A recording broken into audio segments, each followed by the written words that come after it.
నమస్తే, welcome to Vishwam TV. నేను మీ journalist Uday. దేశంలో మొన్న మే 3వ తారీఖు రోజు నీట్ ఎగ్జామ్ జరిగింది. అంటే national eligibility cum entrance test exam జరిగింది. దానికి ఇంటర్మీడియట్ బైపీసీ చదివిన పిల్లలు 23 లక్షల మంది హాజరై ఎగ్జామ్ రాసిండ్రు. ఎందుకంటే వాళ్ళు దాని తర్వాత ర్యాంక్ వస్తుంది, బీడీఎస్ కానీ ఎంబీబీఎస్ కానీ ఇట్లా వైద్య వృత్తిలో మేము కొనసాగాలని చెప్పేసి వాళ్ళ ఆశలను సాకారం చేసుకోవాలి, వాళ్ళ కళలను సాకారం చేసుకోవాలని ఎగ్జామ్ రాశారు. కానీ లాస్ట్కి వచ్చేసరికి ఏమైందంటే వాళ్ళ ఆశలన్నీ బూడిదలో పోసిన పన్నీర్ అయిపోయింది. మే 2వ తారీఖు రోజే ఆ పేపర్ లీక్ అయిపోయింది. లీక్ కావడంతో 2-3 రోజుల కింద ఏం చేసిండ్రు, ఆ నీట్ ఎగ్జామ్ మొత్తాన్ని రద్దు చేసిండ్రు. సో దీంతో పెద్ద ఎత్తున దేశవ్యాప్తంగా అన్ని విద్యార్థి సంఘాలు ఆందోళనలు చేస్తూ ఉన్నారు, ధర్నాలు చేస్తూ ఉన్నారు, ప్రభుత్వాన్ని దుమ్మెత్తిపోస్తున్నారు. ముఖ్యంగా ఎన్టీఏ నేషనల్ టెస్టింగ్ ఏజెన్సీని తీవ్రంగా విమర్శిస్తూ ఉన్నారు. మాట్లాడదాం ఇదే విషయానికి సంబంధించి మనతో మాట్లాడడానికి ఆల్ ఇండియా స్టూడెంట్ ఫెడరేషన్ రాష్ట్ర అధ్యక్షులు మణికంఠ రెడ్డి గారు ఉన్నారు. వారితో మాట్లాడి మిగతా విషయాలు తెలుసుకుందాం. ఎట్లా చూస్తున్నారు నీట్ ఎగ్జామ్ రద్దు కావడాన్ని, ఎట్లా చూస్తున్నారు మీరు?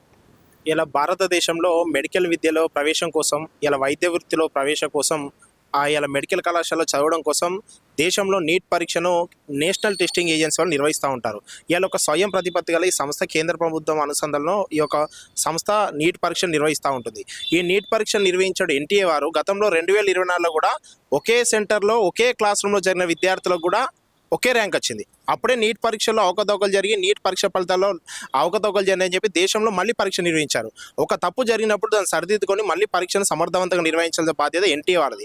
ఈనాడు మళ్ళీ ఈ సంవత్సరం కూడా మే 3వ తేదీన 22 లక్షల మంది విద్యార్థులు దేశవ్యాప్తంగా నీట్ పరీక్షను రాస్తే, ఆ నీట్ పరీక్ష మే 3వ తారీఖు జరిగితే 2 రోజుల ముందు రాజస్థాన్లో ఒక కోచింగ్ సెంటర్లో ఇలా బై గెస్ క్వశ్చన్ పేపర్ అనే ఒక మోడల్ ప్రశ్నపత్రం మే 3 తారీఖు నాడు అధికారికంగా ఏ విధంగా ప్రశ్నపత్రం వచ్చిందో అదే ఒక కోచింగ్ సెంటర్లో కూడా ప్రశ్నపత్రం ముందు లీకేజ్ కావడం వల్ల ఇలా మే 3వ జరిగినటువంటి నీట్ పరీక్ష మళ్ళీ రద్దు చేసినట్టు నిన్న ఎన్టీఏ అధికారులు ప్రకటించడం జరిగింది. ఇది పూర్తిగా నిర్లక్ష్యం ఎన్టీఏ అధికారులదే.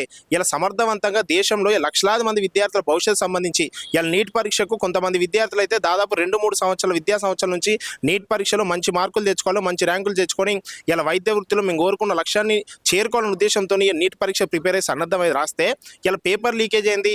ఇలా మళ్ళీ దీని మీద సిబిఐ విచారణ చేస్తాం, మళ్ళీ పరీక్ష ఫీజు కట్టాల్సిన అవసరం లేదు, అదనంగా ఫీజులు వసూలు చేతులు దులుపుకునే మాటలు దులుపుకునే పరిమితం చేస్తున్నారు తప్ప కానీ ఇలా నీటు లీకేజ్ నీట్ పరీక్ష ఫలితాల్లో ఊకెందుకు అవకతవకలు జరుగుతూ ఉన్నాయి అంటే ఎన్టీఏ అనేటువంటి సంస్థ ఇలా నీట్ పరీక్ష నిర్వహణలో పూర్తిగా నిర్లక్ష్యంగా వ్యవహరిస్తూ ఉంది. ఇలా గట్టుదిడ్డమైనటువంటి భద్రత మధ్య ఇలా పరీక్ష పత్రాల నిర్వహణ కానీ పరీక్ష పత్రాలు భద్రత పరిశ్రమ ఎన్టీఏ అధికారులు పూర్తిగా వైఫల్యం చెందడం వల్ల నీట్ పరీక్ష ఇలా పేపర్ లీకేజ్ అయింది. ఇలా లక్షలాది మంది విద్యార్థులు గగ్గోలు పెడతా ఉన్నారు. ఇలా మన తెలంగాణ రాష్ట్రంలో చూసుకున్నట్టయితే దాదాపు 71,000 మంది విద్యార్థులు నీట్ పరీక్ష రాశారు. ఎక్కడనో రాజస్థాన్లో నీట్ పేపర్ లీకేజ్ అయింది. అది కేంద్ర ప్రభుత్వం నిర్లక్ష్యమా, ఎన్టీఏ నిర్లక్ష్యమా ఇద్దరు అర్థమైంది. కానీ తెలంగాణలోని 71 లక్షల మంది తెలుగు బిడ్డలు ఇలా సమర్థవంతంగా మంచిగా చదువుకొని పరీక్ష రాసి మంచి ఉత్తీర్ణత శాతం వస్తానికి కలగన్నారు. రాజస్థాన్లో చేసిన తప్పుల వల్ల మన తెలంగాణ బిడ్డలు కూడా ఇలా ఇబ్బంది పడే అవకాశం ఉంది. కాబట్టి ఈ నీట్ అనేటువంటిది ముఖ్యంగా కేంద్ర ప్రభుత్వం రాష్ట్రాలకే స్వయం ప్రతిపత్తిగా ఇవ్వాలి. ఇలా ఒకే దేశం ఒకే పరీక్ష అన్నారు, దానివల్ల తప్పులు జరుగుతూ ఉంది. నీట్ పరీక్ష అనేది కేంద్రమే ఊకే నిర్వహించడం కాకుండా రాష్ట్రాలకు ఏ రాష్ట్రాలకు ఆ రాష్ట్రం నీట్ పరీక్ష నిర్వహణ చేయడం ద్వారా ఆ రాష్ట్ర ప్రభుత్వం కూడా ఆ రాష్ట్రంలో నిర్వహించే పరీక్ష ఏజెన్సీ కానీ ఒక సమర్థవంతంగా నిర్వహిస్తుంది. కాబట్టి ఈ నీట్ పరీక్ష నిర్వహణ అనేటువంటి పూర్తిగా నీట్ను దేశం మొత్తం రద్దు చేసి ఏ రాష్ట్రానికి ఆ రాష్ట్రానికి నీటు అవకాశం ఇవ్వాలని కోరుతా ఉన్నాం. సరే, జరిగింది ఏదో జరిగిపోయింది, దీన్ని వదిలిపెట్టండి. మేము రాబోయే రోజులలో ఇంకొద్ది రోజులనే మళ్ళీ ఎగ్జామ్ పెడతాము. దానికి ఎగ్జామ్ ఫీజు కానీ రిజిస్ట్రేషన్ ఛార్జీలు కానీ ఇట్లాంటి మళ్ళీ మీరు అప్లై చేసుకోవడం కానీ ఇట్లాంటి ఏం చేయకండి, మళ్ళీ ఎగ్జామ్ పెడతాం, మంచిగా చదువుకొని రాయండి, అధైర్యపడకండి అని చెప్పేసి ఇదే ఎన్టీఏ యాజమాన్యం చెప్తా ఉన్నది. దీన్ని ఎట్లా చూస్తున్నారు మీరు? ఇలా ఎన్టీఏ నేషనల్ టెస్టింగ్ ఏజెన్సీ వాళ్ళు పూర్తిగా అసలు వైఫల్యం చెందారు. ఎందుకు వైఫల్యం చెందారు? వాళ్లకు ఒక పరీక్ష నిర్వహణ అంటే భయం లేదు, వాళ్ళకు భద్రత లేదు, ఇలా చేతులు దులుపుకునే కార్యక్రమం చేస్తూ ఉన్నారు. ఇలా 22 లక్షల మంది విద్యార్థులు రాసిరా నా ఎగ్జాము. అలాంటి ఎగ్జామ్ను 2-3 సంవత్సరాలకి వెళ్ళి కోచింగ్ సెంటర్లో కోచింగ్ తీసుకుంటూ లక్షలాది రూపాయలు వెచ్చించుకుంటూ తల్లిదండ్రుల దూరంలో ఉంటూ హాస్టళ్లలో ఉంటూ కోచింగ్ తీసుకున్న పరీక్షను సమర్థవంతంగా నిర్వహించకుండా లీకేజ్ అయింది. మళ్ళీ నిర్వహిస్తామంటే ఇలా కొన్ని రోజుల నుండి రాత్రింబవళ్ళు అనే తేడా లేకుండా విద్యార్థులు కష్టపడి చదువుకొని 3 గంటలు రాసిన పరీక్షను ఇలా కోట్లాది రూపాయలు కార్పొరేట్ అనేటువంటి శక్తులకు ఇలా క్వశ్చన్ పేపర్ అమ్మింది ఎవరు, దీని వెనుకున్న సూత్రధారులు ఎవరు? ఇలా కేవలం బీజేపీ పాలిత రాష్ట్రాల్లోనే ఈ పేపర్ లీకేజీలు పరీక్ష ఫలితాల్లో అవకతవకలు జరుగుతూ ఉన్నాయి. దీనికి సూత్రధారులు కార్పొరేట్కు పరీక్ష పత్రాలు అమ్ముతున్నది ఎవరనే విషయం రద్దేయాలి. ఇది ముమ్మాటికి ఎన్టీఏ అధికారుల నిర్లక్ష్యం మాత్రమే.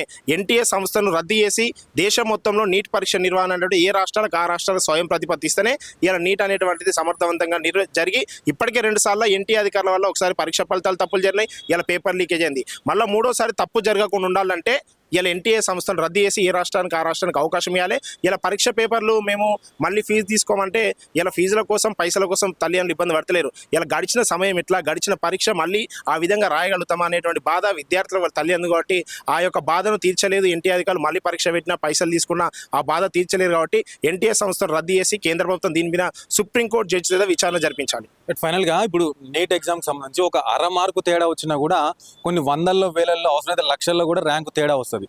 సో ఇట్లాంటి తరుణంలో ఈసారి ఎక్కువ మార్కులు వచ్చిన అబ్బాయికి లేదా అమ్మాయికి నెక్స్ట్ ఇప్పుడు రాస్తే మళ్ళీ మార్కులు తక్కువ రావచ్చు, ఎక్కువ రావచ్చు, వాళ్ళ ఆందోళన చెందుతూ ఉన్నారు, భయపడుతూ ఉన్నారు, మళ్ళీ మాకు ర్యాంక్ వస్తుందా రాదనేటువంటి ఇబ్బంది. నిన్న మొన్న మనకి ఇంటర్మీడియట్లో ఫెయిల్ అయిన విద్యార్థులు ఏం చేసుకున్నారో చూసినాము, 10th ఫెయిల్ అయిన విద్యార్థులు ఏం చేసుకున్నారో చూసినాము. సో అయితే వాళ్ళందరికీ భరోసాగా విద్యార్థులకు ఏం చెప్తారు?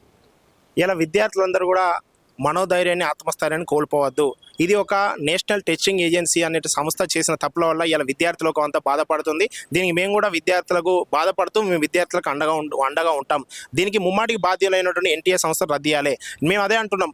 ఇలా రాజస్థాన్లో అక్కడ ప్రభుత్వం నిర్లక్ష్యమా ఎన్టీఏ అధికార నిర్లక్ష్యంలో పేపర్ లీకేజ్ అయింది. కానీ మన తెలంగాణ రాష్ట్రంలో 71,000 మంది విద్యార్థులు ఇలా పరీక్ష రాసి అన్ని రాష్ట్రాల కంటే మన తెలంగాణ విద్యార్థులు చాలా బాగా పరీక్ష రాశారు, మంచి మార్కులు వస్తాయని చెప్పి వాళ్ళ తల్లిదండ్రులు విద్యార్థులు కూడా సంబరపడ్డారు. కానీ అక్కడ జరిగిన తప్పుల వల్ల మళ్ళీ తెలంగాణ బిడ్డలు కానీ భారతదేశంలో 22 లక్షల మంది విద్యార్థులు కానీ మళ్ళీ పరీక్ష రాసే మళ్ళీ బాధ వచ్చింది. చాలా మంది మంచి చదువుకున్నారు, మంచి ర్యాంకులు వస్తాయన్నారు. కానీ గతంలో చదువుకున్నది బాగుండే, మరి ఇప్పుడు మళ్ళీ క్వశ్చన్ పేపర్ ఎట్లా వస్తుందో, మళ్ళీ ఏం చేస్తారో, మళ్ళీ పరీక్ష సక్రమంగా నిర్వహిస్తారన్న నమ్మకమే ఉంది. ఇంత మెయిన్గా మే 3వ తేదీన మేము పరీక్ష నిర్వహిస్తున్నాం 6 నెలల ముందే ప్రకటించారు. అలాంటి పరీక్షనే సక్రమంగా నిర్వహించకుండా పేపర్ లీకేజ్ కాకుండా చేయని ప్రభుత్వం మళ్ళీ పరీక్ష నిర్వహిస్తే సక్రమంగా నిర్వహిస్తుందా, పేపర్ లీకేజ్ కాకుండా వస్తుందా, పరీక్ష ఫలితాలు తప్పులు కాకుండా వస్తారనే నమ్మకం విద్యార్థులు వాళ్ళ తల్లిదండ్రులు లేదు. కాబట్టి ఇలా నీట్ పరీక్ష అనేటువంటి పారదర్శకంగా జరగాలంటే ఏ రాష్ట్రాలకు ఆ రాష్ట్రాలకి అవకాశం ఇవ్వాలి. ఇది విద్యార్థుల డిమాండ్. అదే దక్షిణాది రాష్ట్రాల ముఖ్యమంత్రుల డిమాండ్ కూడా ఆ విధంగానే ఉంది. నీట్ పరీక్ష మా రాష్ట్రాలకు స్వయం ప్రతిపత్తి అవకాశం ఇవ్వండి. దక్షిణాది రాష్ట్రాల ముఖ్యమంత్రులు గగ్గోలు పెడుతున్న కేంద్ర ప్రభుత్వం పట్టించుకోకుండా ఒకే దేశం ఒకే పరీక్ష అనే వల్లే ఈ విధంగా తప్పులు జరుగుతున్నాయి. ఇక రెండో అంశంగా బండి సంజయ్ గురించి గత 3-4 రోజులుగా వస్తున్న అంశాలను కూడా మీరు చూస్తూ ఉన్నారు, చూసే ప్రేక్షకులు కూడా చూస్తూ ఉన్నారు. అయితే బండి సాయి భగీరథ్ అంశం పైన మీరు ఏమనుకుంటున్నారు? ఇలా కేంద్ర హోంశాఖ సహాయ మంత్రి అంటే కేంద్రం సంబంధించిన భారతదేశానికి సంబంధించిన రక్షణ, భారతదేశంలో శాంతి భద్రతలు కాపాడడం వారి బాధ్యత. ఇలా దేశంలో ఎలాంటి అఘాయిత్యం జరిగినా, ఎలాంటి శాంతి భద్రత క్షీణించినా దానికి బాధ్యత వహించాల్సింది కేంద్ర హోంశాఖ మంత్రివర్గం.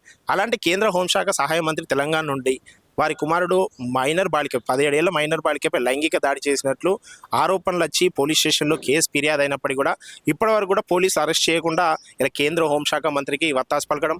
ఇలా కేంద్ర హోంశాఖ సహాయ మంత్రి గారు 3 రకాల స్టేట్మెంట్లు ఇచ్చారు. ఒకసారేమో మా మీద కుట్ర జరుగుతుందన్నాడు, రెండోసారేమో మా మీద కావాల్సుకొని కుట్ర జరుగుతుందన్నాడు, నిన్ననేమో నా కుమారుడు తప్పు చేస్తే ఆ తప్పు శిక్ష అనుభవించాల్సిందే అన్నాడు. అంటే ఇలా మాట్లాడే మాటలకు పొంతన లేకుండా కేంద్ర హోంశాఖ సహాయ మంత్రి మాట్లాడుతున్నాడు. ఎలా ప్రమాణ స్వీకారం ఎంపీగా కానీ కేంద్ర హోంశాఖ సహాయ మంత్రిగా ప్రమాణం చేసే సమయంలో భారతదేశంలో చట్టాన్ని గౌరవిస్తాను, ఇలా చట్టాన్ని చుట్టానుగా మార్చుకోను అనేటువంటి ప్రమాణం చేస్తారు రాజ్యాంగంపై నమ్మకం ఉంటే నీ కొడుకు తప్పు చేయకపోతే నీ కొడుకుని తీసుకొచ్చి పోలీస్ స్టేషన్లో విచారణ చేపట్టు, నువ్వే తీసుకొచ్చి లొంగిపోమని కొడుకు చెప్పు. కానీ ఇలా ఊపదంపుడు ఉపన్యాసాలు పెట్టి రెచ్చగొట్టే ప్రయత్నాలు చేసి ఇలా భారతదేశంలో ఉన్న సభ్య సమయానికి హోంశాఖ మంత్రిగా ఉన్నటువంటి మీరు ఏం సందేశం ఇవ్వాలనుకున్నారు? ఇలా కొడుకును కాపాడే ప్రయత్నం చేస్తే రేపు పొద్దున భారతదేశంలో ఉన్నటువంటి 130 కోట్ల మంది ప్రజల భద్రతను ఏ విధంగా కాపాడుతారని మేము ప్రశ్నిస్తూ ఉన్నాం. ఇలా మీకు ఏమాత్రం నీతి నిజాయితీ అనేటువంటి ఉంటే కొడుకును విచారణకు తీసుకొచ్చి తప్ప ఒప్ప చట్టాన్ని గౌరవిస్తాం, న్యాయస్థానం నమ్మకం ఉంటుందా అప్పుడు అనేటువంటి విచారణ తేలుతుంది. కాబట్టి ఇలా మైనర్ బాలికపై అన్యాయం జరిగింది. భారతీయ జనతా పార్టీ వాళ్ళు కూడా స్పందించాలి. బేటీ బచావో బేటీ పడావో అంటారు. ఇలా బేటీ బచావో బేటీ పడావో భారతీయ జనతా పార్టీ కేవలం నినాదంగానే ఉంటుందా? కానీ ఇలా అమ్మాయిలకు అన్యాయం జరిగితే, మైనర్ బాలికలకు అన్యాయం జరిగితే భారతీయ జనతా పార్టీ స్పందించాలని మేము కోరుతాం. కాబట్టి బండి సంజయ్ గారికి ఏమాత్రం నీతి నిజాయితీ ఉంటే నీ కొడుకును విచారణ తీసుకురావాలని మేము కోరుతా ఉన్నాం. Thank you.